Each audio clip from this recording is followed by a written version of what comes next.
প্রিয় দর্শক, আসসালামু আলাইকুম ও শুভ সকাল। আপনারা দেখছেন সিল টিভির প্রতিদিনের সকালের অনুষ্ঠান সংবাদ শিরোনাম অনুষ্ঠান। সংবাদ শিরোনামে আমি সাদর আমন্ত্রণ জানাচ্ছি মাহবুবুল আলম মিলন। আজকে সংবাদ বিশ্লেষণে আমাদের স্টুডিওতে অতিথি আছেন রোটারিয়ান ইঞ্জিনিয়ার শোয়েব আহমদ মতিন। মতিন ভাই, আপনাকে স্বাগত। ধন্যবাদ।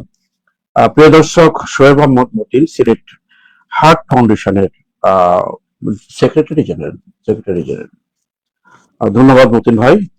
আহ আজকে যথারীতি জাতীয় পত্রিকা প্রথম আলো, জাতীয় পত্রিকা এসছে প্রথম আলো এবং সিলেটের স্থানীয় দৈনিক শুভ প্রতিদিন, এই পত্রিকা দিয়েই আমি শিরোনাম পড়ব। অতিথির কাছ থেকে আমরা বিশ্লেষণ শুনবো ইনশাল্লাহ। আজকে যথারীতি অনুষ্ঠানটির মূল পরিকল্পনায় আছেন শেখ নুরুল ইসলাম।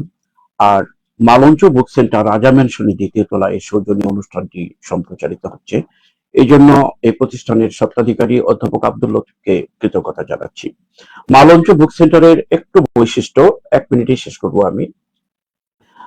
প্রতিষ্ঠানটি অনেক দুষ্প্রাপ্য বই সরবরাহ করে থাকে এবং সেখানে অনেক অনুবাদ বই, এবং মালঞ্চ বুক সেন্টারের স্বত্বাধিকারী অধ্যাপক আব্দুল লতিফ নিজেই অনুবাদ করেন। অনুবাদ বইয়ের একটি কারখানা বলা যেতে পারে প্রতিষ্ঠানটিকে। এই প্রতিষ্ঠানের উত্তর উন্নতি কামনা করছি আমরা। প্রিয় দর্শক, হাতে নিচ্ছি পত্রিকা, জাতীয় পত্রিকা। প্রথমেই প্রথম আলো পড়ার আগে আজকে দিন তারিখটি জানিয়ে দিচ্ছি। আজ রোববার 23 আগস্ট 2026, 8 ভাদ্র 1433 বঙ্গাব্দ, 9 রবিউল আওয়াল 1448 হিজরি। ঋতুচক্রে এখন শরৎকাল। প্রথম আলো প্রথম খবরটি যেটা পড়ে শুনেছি, পররাষ্ট্রমন্ত্রী কি ব্রিটিশ নাগরিকত্ব ত্যাগ করেছেন? পররাষ্ট্রমন্ত্রী টেকনোক্র্যাট মন্ত্রী শপথ নিয়েছেন হুমায়ুন কবির। এ সম্পর্কে একটি নিউজ এসছে, বিশ্লেষণ শুনবো আপনার কাছ থেকে পরবর্তীতে। রদবদল নিয়ে মিশ্র প্রতিক্রিয়া, আরো পরিবর্তনের সম্ভাবনা। মন্ত্রিসভায় রদবদল নিয়ে কথা হয়েছে। পররাষ্ট্র মন্ত্রণালয়ে 1 জন মন্ত্রী ও 2 জন প্রতিমন্ত্রীর দায়িত্বে বিভাজন এখনো ঘোষণা হয়নি। এবারে রদবদলকে বলা হচ্ছে প্রথম ধাপ। আরেক ধাপে নতুন মন্ত্রী প্রতিমন্ত্রী যুক্ত হওয়ার আলোচনা। মন্ত্রিসভা আলোচনা বলতে আর বৃদ্ধি হবে বলেই ধারণা করা যাচ্ছে। ভয়ঙ্কর অ্যাপ, ভয়ঙ্কর ঋণ, একটি প্রতিবেদন এসছে। মুঠোফোনে ঋণের ভয়ঙ্কর ফাঁদ, গ্রাহকদের সচেতনতার অভাব এবং প্ল্যাটফর্মগুলো যেমন দায়ী, তেমনি আইন শৃঙ্খলা রক্ষাকারী বাহিনী ও নিয়ন্ত্রণ সংস্থার কার্যক্রম পদক্ষেপ নিতে না পারাটাও সমানভাবে দায়ী বলেছেন পত্রিকাটির খবরে। আরো খবর, রিকনসিলিয়েশন ইস্তেহারে আছে আলোচনা নেই সরকারের 6 মাসের একটি প্রতিবেদন। আরো খবর, মাকাই টেস্ট, স্টার্কের পর শরীফুলের বলেও আগুন। প্রথম দিন শেষে বাংলাদেশ 1 ইনিংসে 64, অস্ট্রেলিয়া 1 ইনিংসে 165 অপিক 8। এই ছিল খেলার খবর। আরো খবর, আয় কমেছে শ্রমিকদের, সংসারে টানাটানি, গ্যাস সংকট নিয়ে একটি প্রতিবেদন নিয়ে খবরটি করেছে প্রথম আলো। প্রথম আলোর শেষ পৃষ্ঠায় পড়ে শোনাচ্ছি। প্রথম আলোর শেষ পৃষ্ঠায় যে খবরগুলো আছে, মার্কিন আদালতের রায়, বাংলাদেশ সহ 75 দেশের মানুষের অভিবাসী ভিসা স্থগিতের নীতি বাতিল। কিছুদিন আগে ট্রাম্প ওটা নিষেধাজ্ঞা করেছিল, আবার তোলা হয়েছে স্থগিত। তৃণমূলে নারী ফুটবলের নতুন হাওয়া। প্রথম আলো স্টার নিউজ নারী ফুটবল নিয়ে মত বিনিময় সভা। ক্রিকেটের পরের পৃষ্ঠায় ফুটবলের খবর নিয়ে খবর। আর একটি খবর, রাজশাহী বিশ্ববিদ্যালয় ক্যাম্পাসে একজোড়া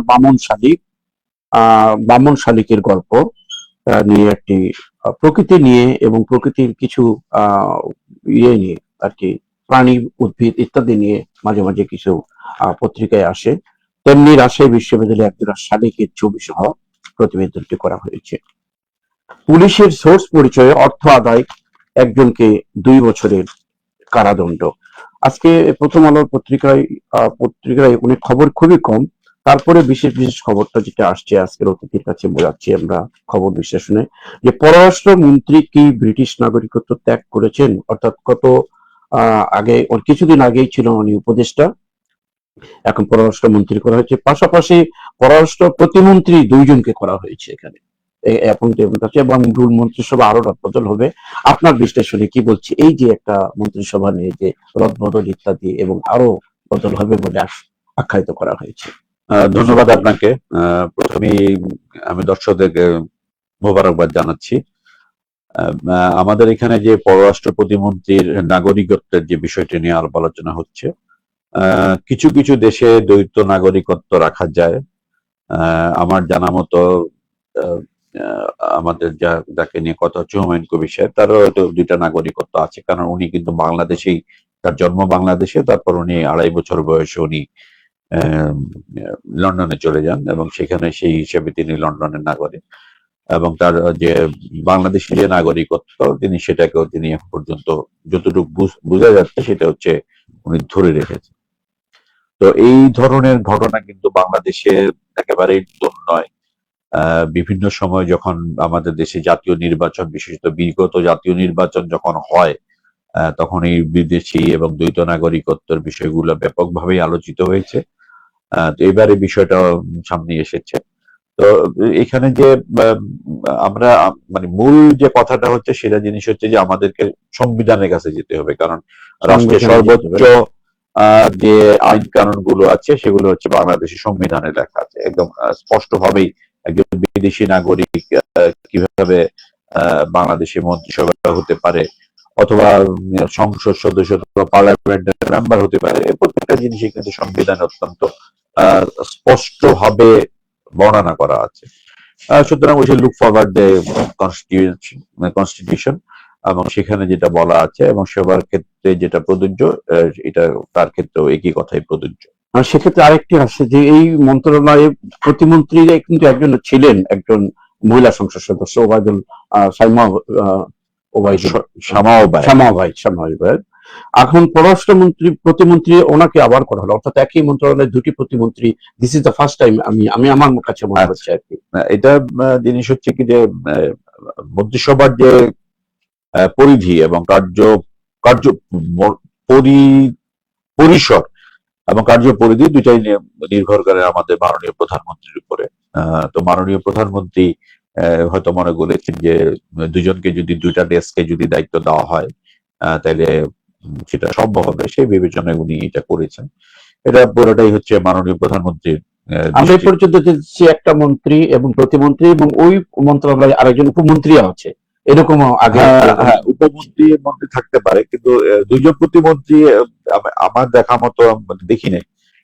বাট তারপরে বলবো যে যেহেতু পররাষ্ট্রনীতি, বাংলাদেশের পররাষ্ট্রনীতি এখন বেশ মানে কি বলে যে বেশ অনেকগুলো যোগাযোগ আমাদেরকে রক্ষা করতে হচ্ছে, কারণ বৈশ্বিক কারণ এখানে একটা বড় জিনিস হচ্ছে যে বৈশ্বিক যে পরিস্থিতি, সেই হিসাবে কিন্তু আমাদের পররাষ্ট্র মন্ত্রণালয়ে যেটা আছে সেটার কাজের পরিধিও কিন্তু ব্যাপক আকারে বেড়ে গেছে। এখানে আরেকটা মতন ভাই আমি বলছি যে পররাষ্ট্র মন্ত্রণালয়ের মূল মন্ত্রী যিনি, উনিও কিন্তু আবার বিদেশি নাগরিক, অর্থাৎ আমেরিকান নাগরিকত্ব। সেটাও আমি বললাম যে কথাটা আমি আপনাকে বলেছি যে আমাদের সবকিছুরই শেষ রক্ষা কবচ হচ্ছে বাংলাদেশের সংবিধান।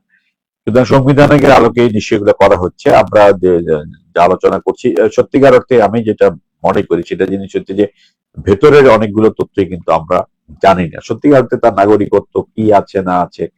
এবং যদি এটা যদি কোনো সমস্যা থেকে থাকে তাহলে আমার মনে হয় যে এখন মানুষজন কিন্তু বিচার বিভাগের কাছে দ্বারস্থ হচ্ছে। সুতরাং যে কোনো মুহূর্তে সেটা কিন্তু আন্ডার চ্যালেঞ্জ আসতে পারে। মোট কথা যদি সংবিধান অ্যালাউ করে আর ঢেলে সাজাবে প্রধানমন্ত্রী তার মতো করে। হ্যাঁ, এটা আমাদের এটা অ্যাবসলিউটলি প্রধানমন্ত্রী, মাননীয় প্রধানমন্ত্রী তার নিজস্ব জরুরি তিনি প্রশাসনকে কিভাবে চালাবেন, দেশকে কিভাবে জনগণ চায় সত্যিকার অর্থে যে বিকেন্দ্রীকরণ হওয়ার পরে যদি আরো মন্ত্রী পরিষদ বাড়ানোর পরে যদি জনগণের উপকার আসে তাহলে তো কোনো কথা। আমরা জনগণ হিসেবে প্রত্যাশা যে আমাদের জীবনযাত্রা মান। আর একটি ভয়ঙ্কর খবর আসছে, খবরের উপরে বলাও হয়েছে ভয়ঙ্কর খবর, মুঠোফোনে ঋণের ভয়ঙ্কর ফাঁদ, এই যে একটি প্রতিবেদন এসছে এখানে এই নিয়ে। এই বিষয়টা কিন্তু আমার ব্যক্তিগত মূল্যায়নটা আমি বলতে পারবো। প্রথম জিনিস হচ্ছে যে এই যে মুঠোফোনে ঋণের ফাঁদ যেটা আছে আর কি, যারা এই ফাঁদগুলোতে পা দিচ্ছে আপনি তাদের বিষয়ে আপনি চিন্তা করেন, তারা কি জন্য এই ফাঁদের মধ্যে পাওয়া দিচ্ছে। নিশ্চয়ই তাদের ভিতরে একটা লোভ কাজ করতেছে।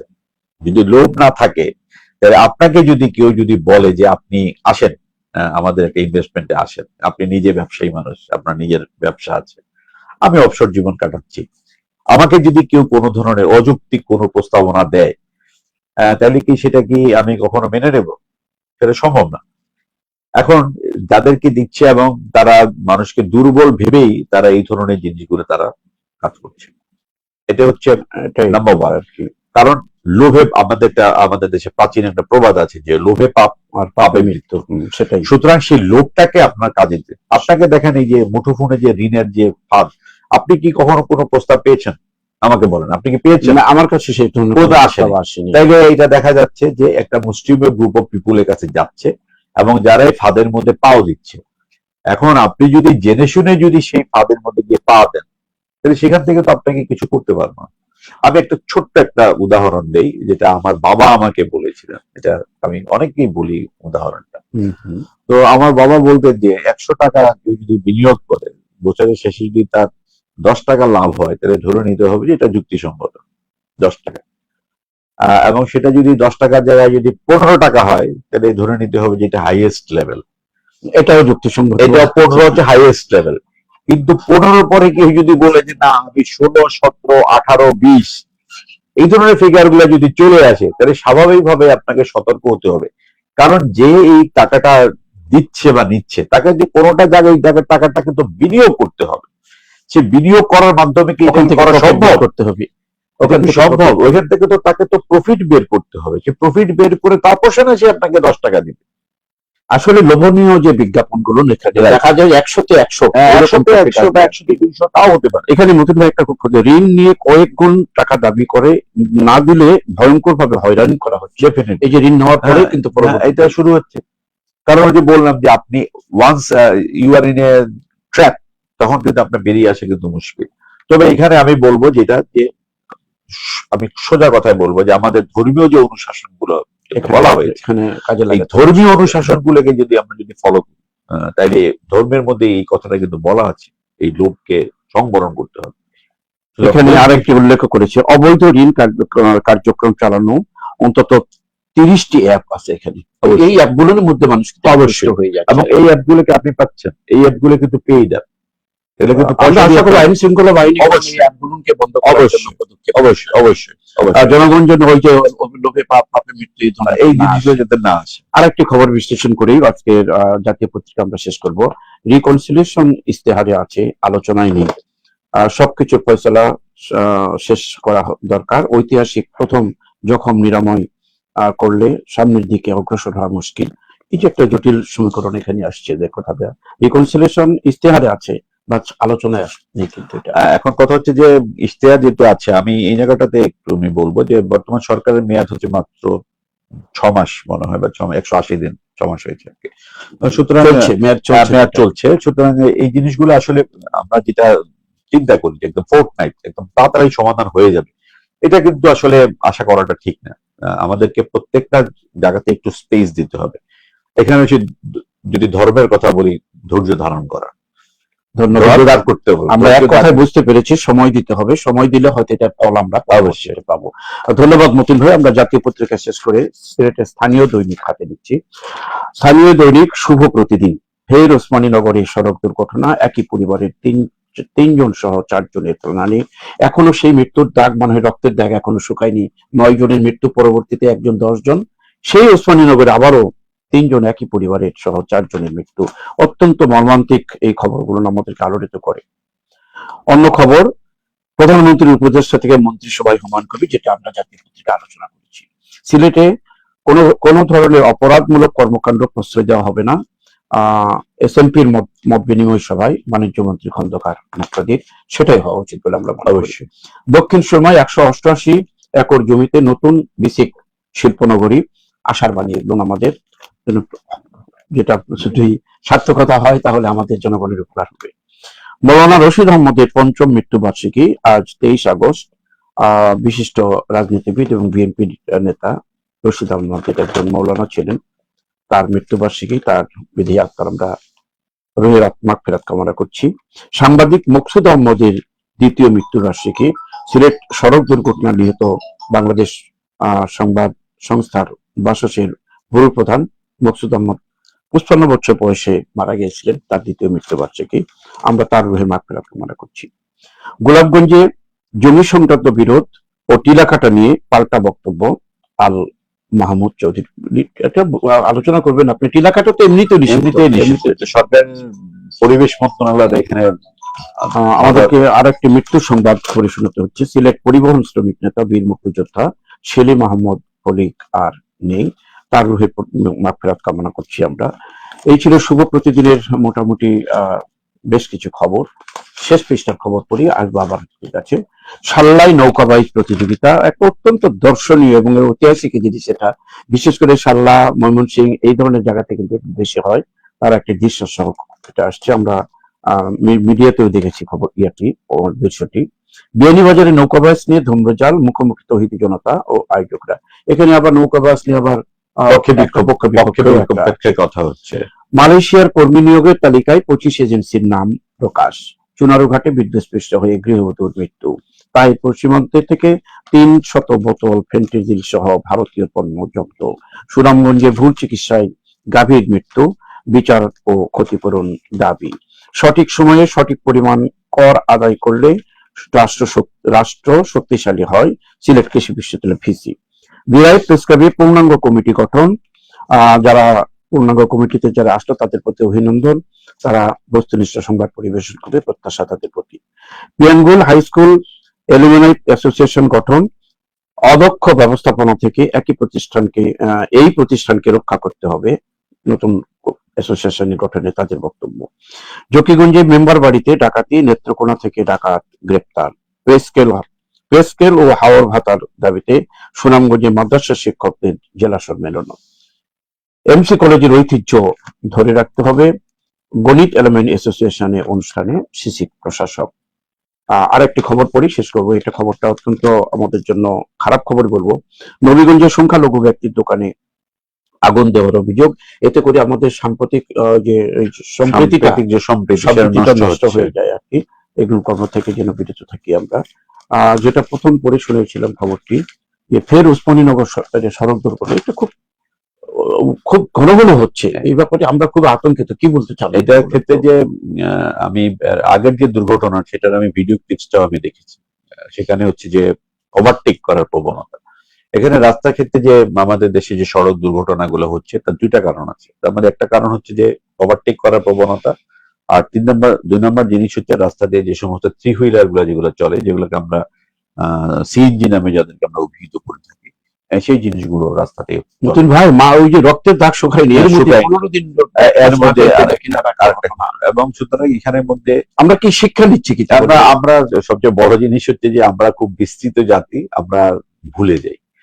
এবং এই যে দুর্ঘটনা ঘটছে এবং সেগুলো হয়তো আমরা এখানে বসে আলোচনা করছি, কিন্তু যে ফ্যামিলিটার উপার্জন কম, যে লোকটা মারা গেল বা যে সন্তান তার মা হারালো বা বাবা হারালো, আমরা তাদের দিক থেকে যদি আমরা বিষয়টাকে চিন্তা করি তাহলে বিষয়টা কিন্তু অত্যন্ত অমানবিক। আমরা গত অ্যাক্সিডেন্টে দেখেছি মাননীয় আমাদের পরিবার মন্ত্রী, প্রবাসী কল্যাণ মন্ত্রীর সাথে সাথে কিছু আর্থিক সহযোগিতাতে ফ্যামিলিগুলো করেছে।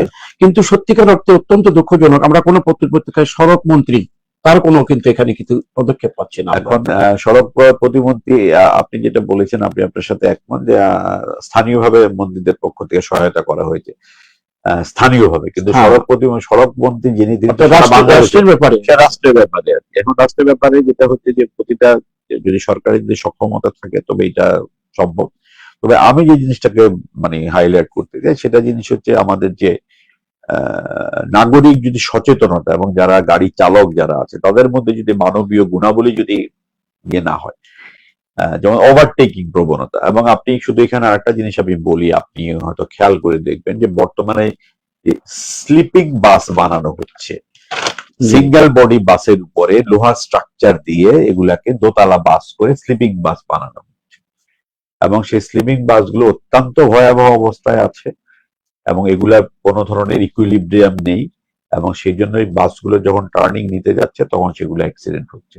আমি আপনাকে একটু সাপ্লিমেন্ট করে দিই, আমাদের দেশে যে ট্রাকের যে চেসিস আছে সেটার পিছনে ওয়েল্ডিং করে প্রায় আরো 1.5 থেকে 2 ফিট পর্যন্ত লাগিয়ে গাড়ির বডিটাকে বড় করা হয়। আপনি জানেন কিনা? হ্যাঁ, এটা করা হয়।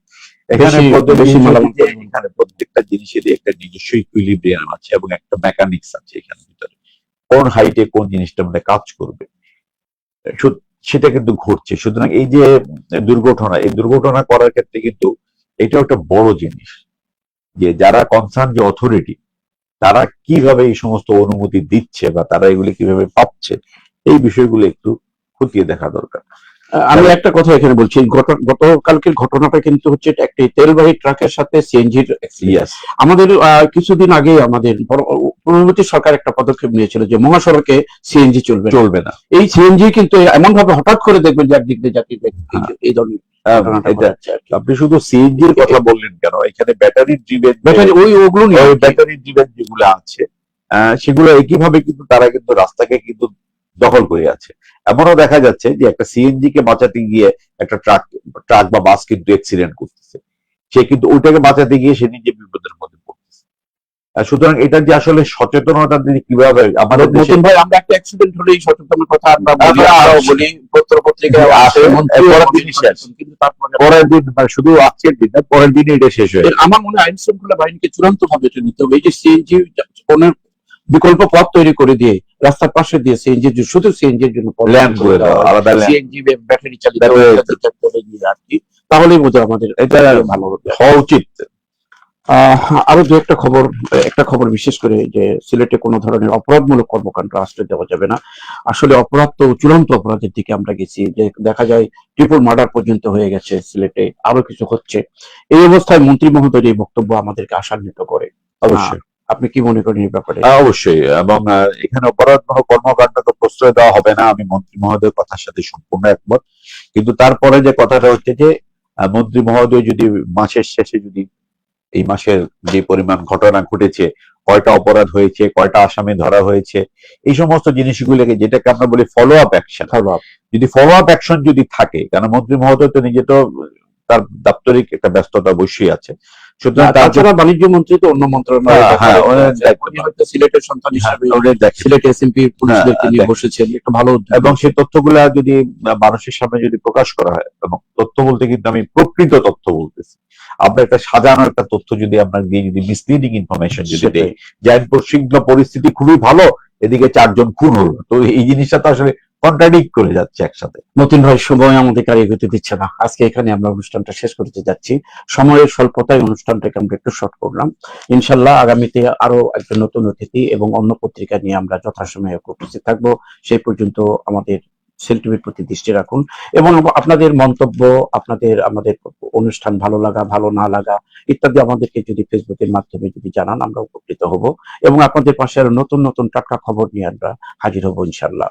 আজকের অনুষ্ঠানে এখানে আমরা শেষ করতে যাচ্ছি। শেষ করে একটা জিনিস আজকের অতিথি সুন্দর করে বলেছেন যে ওসমানীনগরের সড়ক দুর্ঘটনায় যে কথাগুলো তুলেছেন, এটা যেন প্রকৃতপক্ষে আমাদের গল্পের মধ্যে না থাকে, বাস্তবায়ন হয়।